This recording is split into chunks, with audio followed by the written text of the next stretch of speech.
Okay, our next topic is properties of Karl-Pearson correlation coefficient. Okay, in properties of correlation coefficient we have four properties. Okay, first one is limits for correlation coefficient, and the second one is product moment of correlation coefficient, and the third one is correlation coefficient is independent of change of origin and scale, and fourth one is r of xy is equal to 0 when the two variables are independent. Okay, ఇందులో first limits for correlation coefficient యొక్క proof చూద్దాం. Okay, అంటే that means ఇక్కడ లిమిట్స్ని మనం ఎందుకు estimate చేస్తున్నామంటే ఇంతకు ముందు వరకు స్కాటర్ డయాగ్రామ్లో మనం ఓన్లీ గ్రాఫికల్ రిప్రజెంటేషన్ని బేస్ చేసుకొని అది ఐదర్ గుడ్ కొరిలేషనా పూర్ కొరిలేషన్ అనేది మాత్రమే రిప్రజెంట్ చేస్తున్నాం. అయితే ఇక్కడ మనం విత్ ఇన్ థియరిటికల్గా అంటే ఫార్ములాని మనం బేస్ చేసుకొని ఇక్కడ రిప్రజెంటేషన్ తీసుకుంటున్నప్పుడు ఆ యొక్క కొరిలేషన్ యొక్క వాల్యూస్ని కూడా ఒక న్యూమరికల్ వాల్యూకి రిలేటెడ్గా మనం ఇక్కడ కన్సిడర్ చేసుకోవాలి. సో ఆ యొక్క కొరిలేషన్ అనేది ఏదో ఒక ఎగ్జాక్ట్గా ఒక వాల్యూ మీదే డిపెండ్ అయి ఉండదు కాబట్టి ఇక్కడ ఏం చేస్తున్నామంటే ఒక two values between the two values మధ్య ఆ యొక్క కొరిలేషన్ కోఎఫిషియంట్ని మనం డిఫైన్ చేయడం జరుగుతుంది అనమాట. ఓకే, సో ఆ యొక్క లిమిట్స్ని మనం ఎలా డెరైవ్ చేస్తాం అనే దానికి చూడండి, ప్రూఫ్ చూడండి. సో ఫస్ట్ ఆఫ్ ఆల్ నేను ఇక్కడ ఏం చేస్తున్నానంటే కొరిలేషన్ కోఎఫిషియంట్ ఫార్ములా తీసుకున్నాను అండ్ అందులో ఉన్న నొటేషన్స్ అన్నిటినీ రాసుకున్నాను. Okay, correlation coefficient r of xy is equal to covariance of xy by sigma x into sigma y. Okay, this is equation number 1, where covariance of xy is equal to 1 by n summation xi minus x bar into yi minus y bar. This is equation number 2. And sigma x is equal to square root over 1 by n summation xi minus x bar whole square. This is equation number 3. And sigma y equal to square root over 1 by n summation yi minus y bar whole square. This is equation number 4. Okay, next ఇక్కడ ఏం చేద్దామంటే మనం తీసుకున్న ఈ 2, 3, 4 and ఈక్వేషన్స్ని equation 1లో substitute చేద్దాం. Substitute equations 2, 3, 4 in equation 1. Then r of xy is equal to 1 by n summation xi minus x bar into yi minus y bar divided by square root over 1 by n summation xi minus x bar whole square into square root over 1 by n summation yi minus y bar whole square. అంటే ఈ యొక్క equation 1లో covariance of xy అంటే equation 2 substitute చేశాను, sigma x అంటే equation 3 substitute చేశాను, sigma y అంటే equation number 4 substitute చేశాను.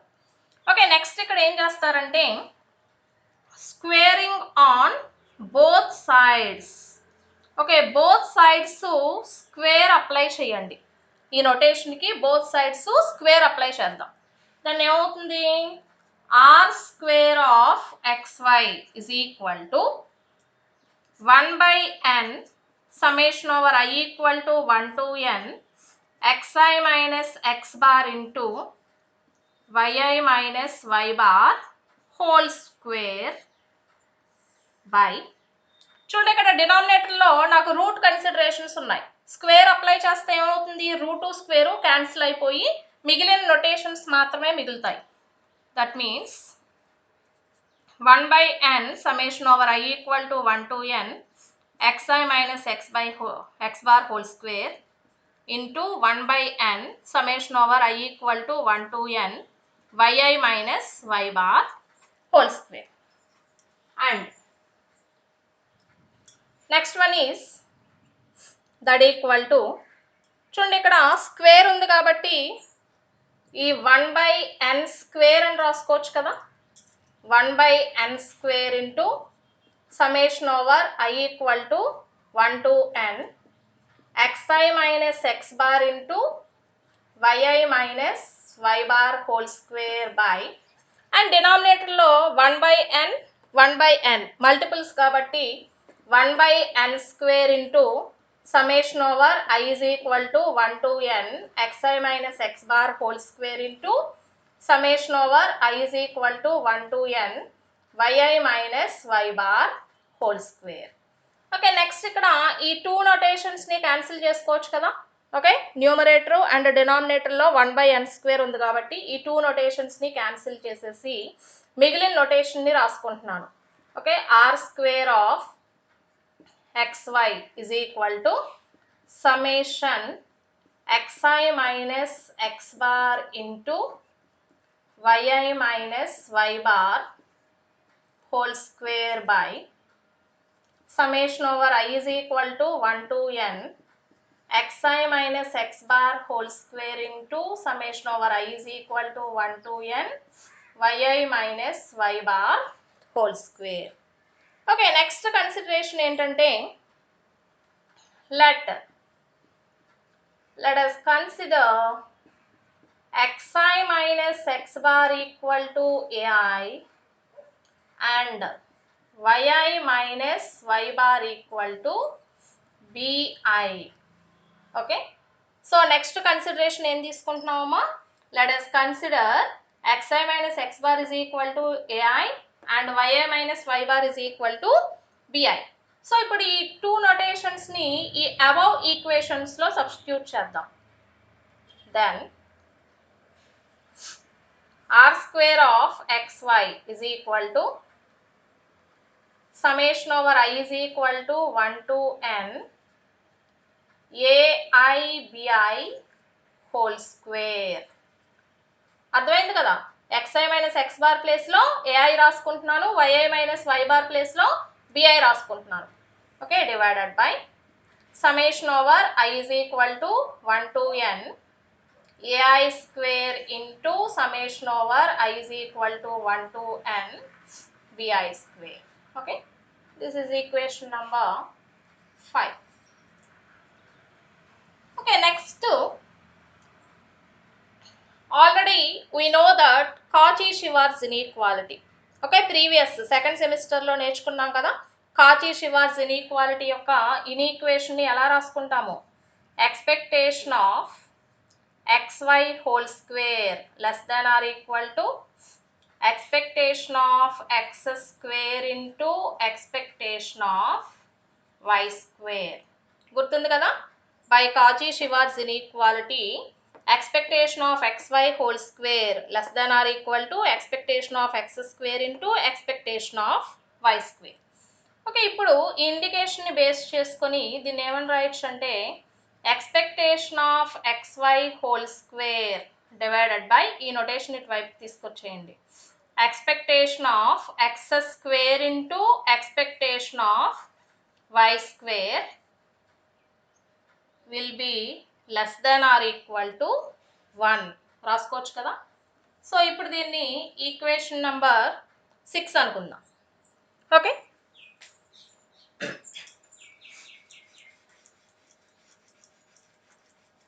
Okay ఇప్పుడు compare equations 5 and 6. Okay, equation 5 representation r² of xy will be equal to summation ai bi whole square by summation ai square into summation bi square. And equation 6, okay, expectation of xy whole square by expectation of x square into expectation of y square will be less than or equal to 1. ఇక్కడ LHS is equal to RHS and compare to above 5 and 6 equations ని base చేసుకొని మనం r² of xy less than or equal to 1 అని రాసుకోవచ్చు కదా. Okay, LHS equal to RHS and comparison of two equations ని మనం base చేసుకొని ఏమని రాయొచ్చు, r² of xy less than or equal to 1. And మనం కార్ల్ పియర్సన్ కొరిలేషన్ కోఎఫిషియంట్ ని r of xy తోటి రిప్రజెంట్ చేస్తాం. అంటే దీనికి మనం రూట్ అప్లై చేసాం అనుకోండి, ఏమవ్వాలి, r of xy will be less than or equal to plus or minus 1. అంటే therefore -1 less than or equal to r of xy less than or equal to plus 1. That means Karl Pearson correlation coefficient lies between -1 to +1. అంటే మనం correlation కోఎఫిషియంట్ని ఎప్పుడు represent చేస్తాము, మనకి వచ్చిన are యొక్క value -1 నుండి +1 in between మధ్య ఉంటేనే మనం కొరిలేషన్ కింద కన్సిడర్ చేస్తాము. ఓకే, అంటే ఫైనల్గా ఇక్కడ కర్ల్ పియర్సన్ కొరిలేషన్ కోఎఫిషియంట్ యొక్క లిమిట్స్ -1 టు +1. ఓకే, ఇక్కడ కూడా మనం దీన్ని మనం బేస్ చేసుకొని either good correlation or poor correlation అనే స్టేట్మెంట్ కూడా ఇవ్వచ్చు. ఓకే, ఆ స్టేట్మెంట్ని మనం ఎలా కన్సిడర్ చేస్తామంటే మనకి -1 టు +1 అంటే between middle of the value 0. Okay, అక్కడ మనకి పాజిటివ్ సైడ్ వెళ్తున్న కొద్దీ కూడా ఆ యొక్క కొరిలేషన్ని గుడ్ కొరిలేషన్ కింద కన్సిడర్ చేస్తాము. 2 వేరియబుల్స్ బిట్వీన్ మధ్య ఉన్న కొరిలేషన్ ఏదైతే ఉందో పాజిటివ్ వాల్యూస్ వైడ్ అంటే దట్ మీన్స్ ఇంక్రీజింగ్లో వెళ్తే కనుక దాన్ని గుడ్ కొరిలేషన్ అంటాము. అండ్ డిక్రీజింగ్ వేలో అంటే నెగిటివ్ సైడ్ వస్తే కనుక అంటే -1 టు 0 ఈ రిప్రజెంటేషన్ మధ్య వస్తే కనుక వాటిని మనం పూర్ కొరిలేషన్ కింద కన్సిడర్ చేస్తాం. ఓకే,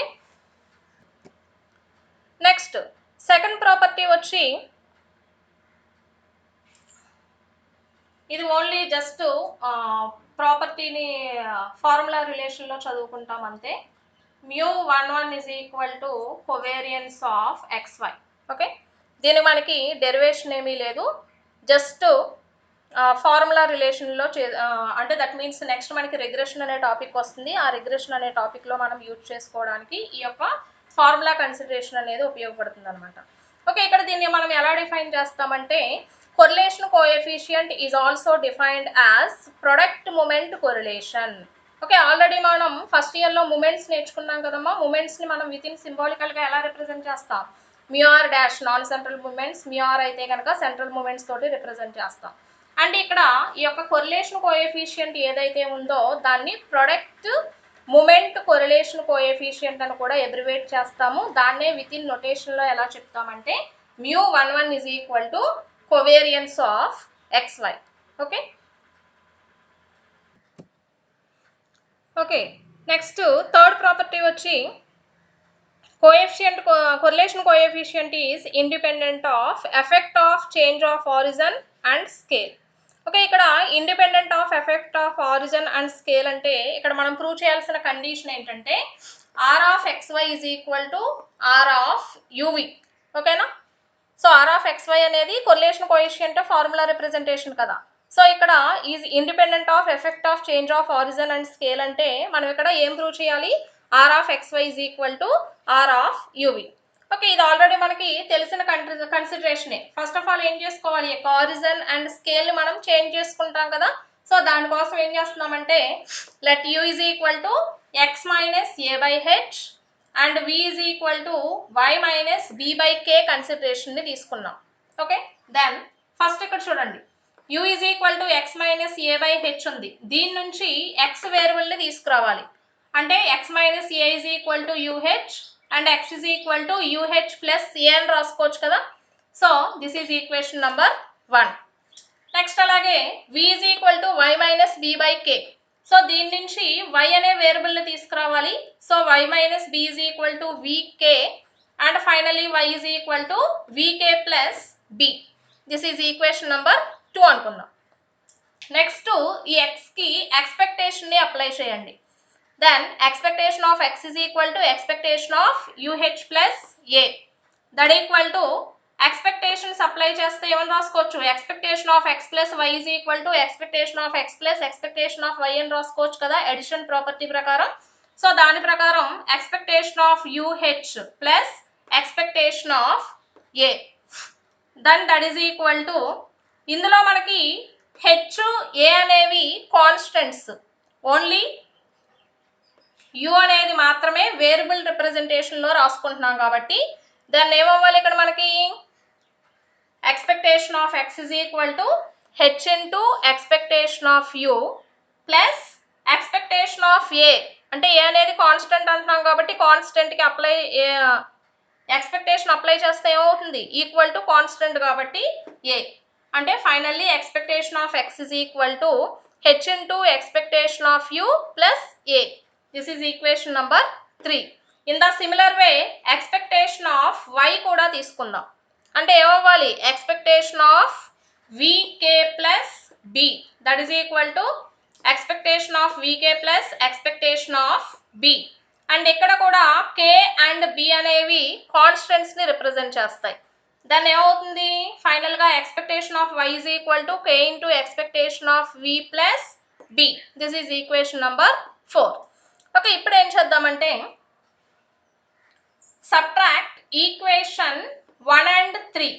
ఓకే, ఈక్వేషన్ 1 అంటే x is equal to uh plus a, and అలాగే ఈక్వేషన్ 3 అంటే expectation of x is equal to h into expectation of u plus a.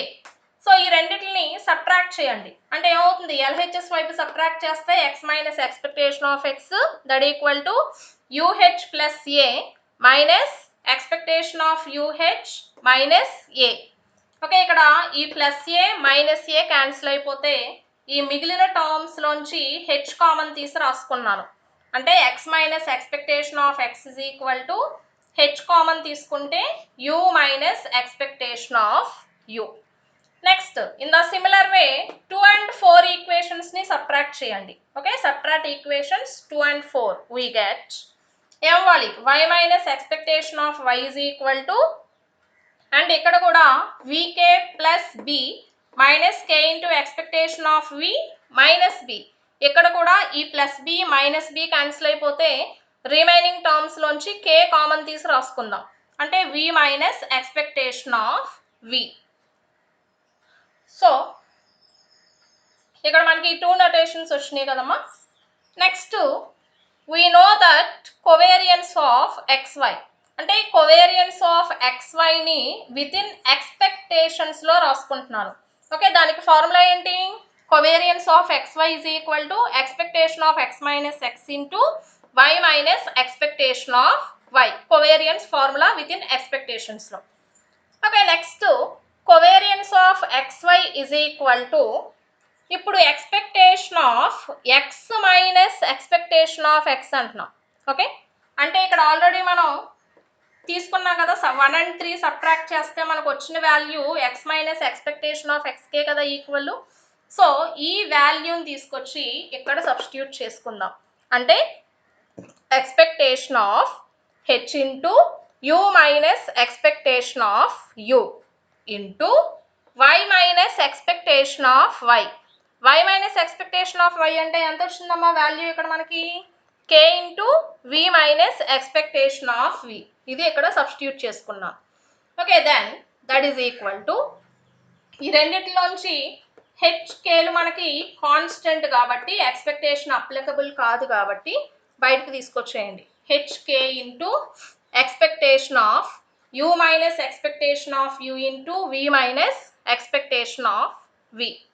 Then covariance of xy is equal to hk into again ఈ notation అంతా చూడండి అమ్మా ఈ within expectations లో x వైకి బదులుగా యూవి ఉన్నాయి అనుకుందాం. దాన్ని మళ్ళీ మనం కోవేరియన్స్ లోకి రిప్రజెంట్ చేసుకోవచ్చు కదా. సో అలా కోవేరియన్స్ లోకి కన్వర్ట్ చేసుకుంటే XY వేరియబుల్స్ కి ప్లేస్ లో యూవి రిప్రజెంటేషన్స్ ఉంటాయి. అంటే దట్ మీన్స్ ఏమవుతుంది ఫైనల్ గా ఈ notation covariance of XY is equal to HK into covariance of UV. And this is equation number 5. Okay, next to sigma x square ni consider చేద్దాం. Okay, sigma x square is equal to within expectations ప్రకారం formula ఏంటి expectation of x minus expectation of x whole square and that is equal to expectation of x minus expectation of x అంటే h into u minus expectation of u కదా. Again మళ్ళీ ఇక్కడ దీన్ని substitute చేసుకుందాం and square as it ఈస్గా అలాగే ఉంటుంది. Again దీన్ని ఏమని రాసుకోవచ్చు మళ్ళీ ఈ హెచ్ అనేది కాన్స్టెంట్ అనుకుంటున్నాము దీనికి ఎక్స్పెక్టేషన్ అప్లికబుల్ కాదు కాబట్టి H square into expectation of you minus expectation of you whole square and again sigma x square is equal to h square into and again ఈ రిప్రజెంటేషన్ చూడండి అమ్మా మళ్ళీ మనం స్టార్టింగ్ తీసుకున్న రిప్రజెంటేషన్కి ఈక్వల్గా ఉంది కదా అంటే ఎక్స్కి బదులుగా you minus expectation of you whole square అని రాసుకున్నాం దాన్ని ఎప్పుడు సిగ్మా ఎక్స్ స్క్వేర్కి. సో ఇప్పుడు దాని ప్లేస్లో సిగ్మా యూ స్క్వేర్ అని రాసుకోవచ్చు కదా ఈ టర్మ్ని మళ్ళీ. సో అంటే ఏమవుతుంది ఫైనల్గా sigma x square is equal to h square into sigma u square. Okay, this is equation number 6. And similarly sigma y square తీసుకోండి. అంటే ఎక్స్ ప్లేస్లో వై రిప్రజెంటేషన్, అంటే expectation of y minus expectation of y whole square. అంటే ఏమవ్వాలి ఇక్కడ y minus expectation of y whole square అంటే k into v minus expectation of v. అంటే again మళ్ళీ ఇక్కడ ఏం రాసుకుంటున్నాము, ఇక్కడ వైకి బదులుగా వి తోటి రిప్రజెంట్ చేయొచ్చు కాబట్టి then sigma y square is equal to ఏమవుతుంది k square into sigma v square. This is equation number 7. Okay, అంటే ఇప్పుడు ఇక్కడ మనం ఏ టర్మ్స్ని కన్సిడర్ చేసాము, కోవేరియన్స్ ఆఫ్ XYని తీసుకొచ్చాము, సిగ్మా ఎక్స్ స్క్వేర్ని తీసుకొచ్చాము అండ్ సిగ్మా వై స్క్వేర్ని తీసుకొచ్చాము. ఓకే, నెక్స్ట్ ఇప్పుడు మనకి కావాల్సిన ఫార్ములా ఏంటంటే already we know that r of XY is equal to covariance of XY by sigma x into sigma y. Okay, ఇప్పుడు ఈ covariance of XY sigma x sigma y వాల్యూస్ని substitute చేద్దాం ఇక్కడ. అంటే that means equation 5, equation 6 and equation 7. Okay, ఈ 3 ఈక్వేషన్స్ని ఇక్కడ మనం తీసుకున్న కాల్ పియర్సన్ కొరిలేషన్ కోఎఫిషియంట్ యొక్క ఫార్ములాలో సబ్స్టిట్యూట్ చేద్దాం. Okay, that is equal to covariance of XY అంటే ఎంత వచ్చింది నోటేషన్ ఈక్వేషన్ 5 ప్రకారం HK into covariance of UV by, చూడండి డినామినేటర్లో సిగ్మా ఎక్స్, ఆల్రెడీ మనం ఇక్కడ సిగ్మా ఎక్స్ స్క్వేర్ని కన్సిడర్ చేసాం, మనకు కావాల్సింది సిగ్మా ఎక్స్. అంటే రూట్ తీసుకుంటే ఏమవుతుంది హెచ్ ఇంటూ సిగ్మా యూఏ కదమ్మా, into and sigma y square ఉంది ఇక్కడ మనకి. అగైన్ ఇక్కడ మనకు కావాల్సింది సిగ్మా వై, అంటే దీనికి కూడా రూట్ అప్లై చేస్తే ఏమవుతుంది కే ఇంటూ సిగ్మా వి. ఓకే, ఇప్పుడు ఈ నొటేషన్ అంతటిని ఇక్కడ మనం సబ్స్టిట్యూట్ చేసుకున్నాం. అండ్ న్యూమరేటర్లో H K into covariance of U V by, ఇక్కడ కూడా డినామినేటర్లో మల్టిపుల్సే కాబట్టి ఈ రెండింటిని ఇక్కడ H K into sigma u into sigma v అని రాసుకోవచ్చు కదా. అండ్ ఇందులో ఈ హెచ్కే అండ్ డినామినేటర్లో ఉన్న హెచ్కే ఈ రెండు క్యాన్సిల్ చేసేయండి. ఫైనల్గా నొటేషన్ ఎంత వచ్చింది మనకి covariance of U V by sigma u into sigma v. అంటే అగైన్ మన కొరిలేషన్ కోఎఫిషియంట్ యొక్క ఫార్ములా రిప్రజెంటేషన్లోకి కన్వర్ట్ అయిపోయింది. ఓకే, మనకి ఫార్ములా రిప్రజెంటేషన్ ఏంటి r of XY is equal to covariance of XY by sigma x into sigma y. అంటే XY వేరియబుల్స్కి ప్లేస్లో మనకి యూవి రిప్రజెంటేషన్స్ వచ్చినాయి. అంటే ఆ యొక్క కొరిలేషన్ కోఎఫిషియంట్ ప్రాపర్టీ ప్రకారం దీన్ని అగైన్ మళ్ళీ మనం ఆర్ ఆఫ్ యూ అని రాసుకోవచ్చు కదా దీన్ని అంతటిని. అంటే ఫైనల్గా ఇక్కడ మనం ప్రూవ్ చేయాల్సిన టర్ము ఇదే కదా అవుతుంది. Therefore r of XY is equal to r of U V. అంటే that means Karl Pearson correlation coefficient is independent of effect of change of origin and scale. Okay, next fourth property వచ్చి ఇది కూడా only formula రిలేటెడ్గానే చదువుకుంటాము. When 2 independent variables are uncorrelated. Okay, ఇక్కడ 2 independent variables తీసుకుంటే కనుక ఈ రెండు కూడా అన్కోరిలేటెడ్ అవుతాయి అని చెప్తున్నారు.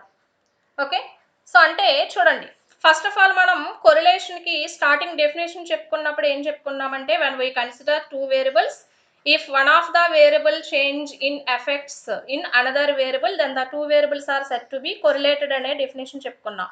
అంటే వన్ వేరియబుల్లో చేంజ్ రావడం వల్ల దాని యొక్క ఎఫెక్ట్ అనేది అనదర్ వేరియబుల్ మీద కూడా ఉంటే గనక ఆ 2 వేరియబుల్స్ కొరిలేటెడ్ అయి ఉన్నాయని చెప్తాం. ఓకే, అంటే ఇక్కడ మనం స్టార్టింగ్లోనే బైవేరియట్ డేటాలో కూడా చెప్పుకున్నాం. ఓకే, మనం తీసుకునే కొరిలేషన్ని రిప్రజెంట్ చేయాలి అంటే కనుక మనం తీసుకునే 2 వేరియబుల్స్లో కూడా one of the variable is independent variable అయి ఉండాలి and the other must be dependent variable అయి ఉండాలి. అలా one is independent and another is dependent అయితేనే మనం కొరిలేషన్ని చెప్పగలం. సో ఇక్కడ ఫోర్త్ ప్రాపర్టీ ఏం చెప్తున్నారంటే వెన్ 2 independent variables, అంటే if we consider 2 independent variables then the correlation coefficient is 0 అంటున్నారు. అంటే మనం 2 ఇండిపెండెంట్ వేరియబుల్స్ని తీసుకుంటే కనుక దాని యొక్క కొరిలేషన్ కోఎఫిషియంట్ అనేది 0కి ఈక్వేట్ అవుతుంది అంటున్నారు. ఓకే, 2 ఇండిపెండెంట్ వేరియబుల్స్ అంటున్నాం అంటే ఒకదాని మీద ఒకటి డిపెండ్ అయి లేదు. సో అలా డిపెండ్ అయి లేనప్పుడు రెండు కూడా ఇండివిజువల్ వేరియబుల్స్ అయినప్పుడు ఆ రెండిట్ల మధ్య మనం రిలేషన్ చెప్పడానికి పాసిబిలిటీ ఉండదు కాబట్టి ఆటోమేటిక్గా కొరిలేషన్ అనేది జీరోకి ఈక్వేట్ అవుతుంది. అంటే దాన్నే ఇక్కడ మనం ఎలా రాస్తామంటే R of xy is equal to మనకు ఫార్ములా ఏముంది, covariance of xy by sigma x into sigma y. So ఇందులో కోవేరియన్స్ ఆఫ్ xy అంటే ఆ రెండిట్ల మధ్య రిలేషన్ అనేది ఏమీ ఉండదు, అంటే that means two variables are independent కాబట్టి జీరో అవుతుంది. సో ఫైనల్గా when the two variables are independent then the correlation coefficient between is 0. So దీన్నే ఇక్కడ ఎలా చెప్తామంటే R of xy is equal to 0. Okay, ఇది today's class. That means covariance మెథడ్లో curl Pearson correlation coefficient గురించి నేర్చుకున్నాము ఫార్ములా, అండ్ ఆ కొరిలేషన్ని మనం బేస్ చేసుకొని వాటికి 4 ప్రాపర్టీస్ని మనం ఇక్కడ మెజర్ చేసాం. ఫస్ట్ ప్రాపర్టీ వచ్చి limits for correlation coefficient. So ఇక్కడ లిమిట్స్ అనేవి ఏంటి, -1 to +1, అంటే that means R of xy will be less than or equal to +or-1, అంటే కార్ల్ పియర్సన్స్ యొక్క correlation coefficient lies between +or-1. Next second property ఏంటంటే correlation coefficient is also called as product moment correlation coefficient, that is denoted as mu11 is equal to covariance of xy. And third property వచ్చి correlation coefficient is independent of effect of change of origin and scale. అంటే ఇక్కడ మనం prove చేసిన condition ఉంది కదా, R of xy is equal to R of uv. And finally fourth one వచ్చి two independent variables, if we consider two independent variables then the correlation coefficient will be 0. Okay, R of xy is equal to 0 when x and y are independent. Okay, thank you.